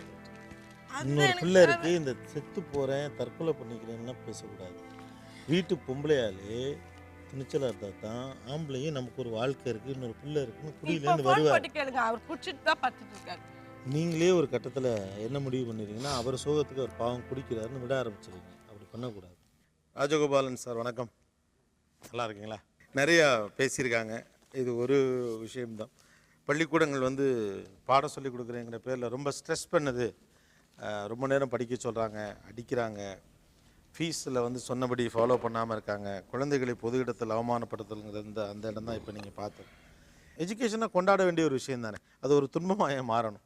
இதுக்கு என்ன சொல்யூஷன் நீங்கள் சொல்லுவீங்க சார்? முதலில் பாடத்திட்டங்கள் எல்லாம் அந்த வயதிற்கும் அதற்கும் சரியாக இல்லாமல் மிக அதிகமாக திணிக்க பார்க்கின்றோம். திணிப்பு என்பது அறிவு பெறுவதற்கு சிறிதும் உதவாது. அந்தந்த வயதில் உள்ள குழந்தைகளுக்கு எத்தனை ஏற்றுக்கொள்ள முடியுமோ அந்த அளவிற்குத்தான் இருக்க வேண்டும். ஆனால் நம்முடைய பாடத்திட்டங்கள் எல்லாம் சுமை நிறைந்தவையாக இருக்கின்றன, ஆகையினால் சுவை இல்லாமல் இருக்கின்றன. கல்வி கொடுக்க வேண்டிய அடிப்படை கடமை யாருடையது? அரசுடைய கடமையாகும். அரசு அதை செய்யவில்லை என்றால் ஏன் அரசை தட்டி கேட்காமல் மக்கள் இருக்கின்றார்கள்? இருந்துவிட்டு என் குழந்தையை போய் அந்த பள்ளியிலே சேர்த்து விட்டால் என் குழந்தைக்கு நல்ல கல்வி கிடைக்கும் என்று நினைக்கின்றார்களே ஒழிய தனது வீட்டிற்கு அருகில் உள்ள பள்ளியிலே நல்ல கல்வி கொடுப்பதற்கு வேண்டிய ஆயத்தங்களை செய்வதற்கு கல்வித்துறையையும் அரசையும் வற்புறுத்த ஏன் மறுக்கின்றார்கள்? பல பள்ளிக்கூடங்களை நான் பார்த்திருக்கிறேன். மெட்ரிக் பள்ளிகளை 70% பள்ளிகளிலே தகுதி வாய்ந்த ஆசிரியர்கள் இல்லை, அடிப்படை வசதிகளும் இல்லை. நீங்கள் சென்னையிலே இருக்கின்ற சில பள்ளிகளை பார்த்துவிட்டு இதுதான் தமிழ்நாட்டிலே நிலவுகின்ற சூழ்நிலை என்று நினைத்தீர்கள் என்றால் தவறு. பிரைவேட் பள்ளிக்கூடங்கள் பணம் வாங்குதல் அல்லது அவர்களுடைய நடைமுறைகளை மானிட்டர் பண்ணுறதுக்கு என்ன பண்ணலாம்? முதலில் கட்டணக் கல்வி என்பதை நான் முழுமையாக ஏற்றுக்கொள்ளவில்லை. இப்பொழுது மானிட்டரிங் என்பதே இல்லை. கல்வித்துறையினுடைய முழு பொறுப்பு ஆங்கிலேயர் காலம் தொட்டு என்ன இருந்தது என்றால் பள்ளிகளை ஒவ்வொரு ஆண்டும் முழு ஆய்வு செய்ய வேண்டும். இதை தவிர திடீர் ஆய்வும் செய்ய வேண்டும். ஆண்டு ஆய்வுகளே நடந்து பல ஆண்டுகள் ஆகிவிட்டன. ஏனென்றால் புதிய பணியிடங்கள் எல்லாம் உருவாக்கப்படவில்லை. அவ்வாறு இருந்தது என்றால் பள்ளிகளிலே உள்ள குறைகளை எல்லாம் நீக்க முடியும், அங்கே இருக்க முடியும். ராஜகோபாலன் அவர்கள் ஆக்சுவலாக 3 முக்கியமான விஷயங்களை சொல்கிறாங்க. ஒன்று, அரசு பள்ளிக்கூடங்களுடைய தரத்தை உயர்த்த வேண்டும். அப்படி உயர்த்தப்படாத பட்சத்தில் மக்கள் அதற்காக கிளர்ந்தெழுந்து போராட்டத்தை நடத்தி தங்கள் உரிமையை பெற வேண்டும். இரண்டாவது, அந்தந்த வயதுக்குரிய பாடங்களை அவர்களுக்கு சுவைபட சொல்லுவதற்கான சூழலை உருவாக்குதல். மூன்றாவது, இந்த பிரைவேட் இன்ஸ்டிடியூஷன்ஸ் மீதான கண்காணிப்பு, அந்த மானிட்டரிங் பாடி இன்னும் ஸ்ட்ரெங்தன் பண்ணப்படணும். ஆனுவல் இன்ஸ்பெக்ஷன், அப்புறம் வந்து அன்எக்ஸ்பெக்டட் இன்ஸ்பெக்ஷன்ஸ்னு இருந்ததெல்லாம் இப்போ இல்லாமல் இருக்க, அதை கொஞ்சம் ஸ்ட்ரெங்தன் பண்ணால் இதை கொஞ்சம் சரிப்படுத்த முடியும் அப்படின்னு சொல்கிறாங்க. ஒரு விஷயம் நான் தெளிவுபடுத்தணும்னு ஆசைப்பட்றேன். இந்த ஷோ வந்து பள்ளிக்கூடங்கள் மீது ஒரு குற்றச்சாட்டுகளை அடுக்குகிற ஒரு ஷோவாக இதை பார்க்கல. பட் எஜுகேஷன் ஒரு மிகப்பெரிய பிரச்சனையாக இப்போ மாறிக்கிட்டு இருக்குங்கிறது கண்கூடாக தெரிகிற இந்த காலகட்டத்தில் எல்லா தரப்புக்கும் பொருத்தமான ஒரு சொல்யூஷனை தேட முடியுமாங்கிற ஒரு முயற்சி தான். பள்ளிக்கூடங்களை கொள்ளைக்காரர்கள் போல பேசக்கூடிய நாம் ஆழமாக யோசிக்க வேண்டிய ஒரு விஷயம், ஏன் அவங்க பின்னாலே ஓடுறீங்க அப்படிங்கிறது தான். இல்லைங்க வேறு வழி இல்லை, நாங்கள் ஓடுறோம். இதுவுமே ஒரு சமாதானம் தான். அரசு பள்ளிக்கூடத்தின் மேலே அவ்வளவு கேள்வி எழுப்புகிறோம், நாம் காசு அவ்வளோ கொடுக்குற ஒரு ப்ரைவேட் ஸ்கூல் மேலே கேள்வி எழுப்புறதில்லை. அது எப்படி இந்த லாஜிக்குன்னு எனக்கு புரியலை. இந்த மாதிரியான ஒரு ஷோ பண்ணதில் நாங்கள் கொஞ்சம் கூடுதலாக மகிழ்ச்சி அடைகிறோம். பட் த ஃபேக்ட்ஸ் கொஞ்சம் அலாம் அடிக்குது, டம் டம் டம் டம் டம்னு தலையில் அடிக்குது. எல்லோரும் கொஞ்சம் ஆழமாக அதை கவனித்துக் கொள்ளுங்கள். அந்த ஒரு வேண்டுகோளை மட்டும் என் தேசம் என் மக்கள் வைக்கிறோம். எல்லாருக்கும் ரொம்ப தேங்க்ஸ்.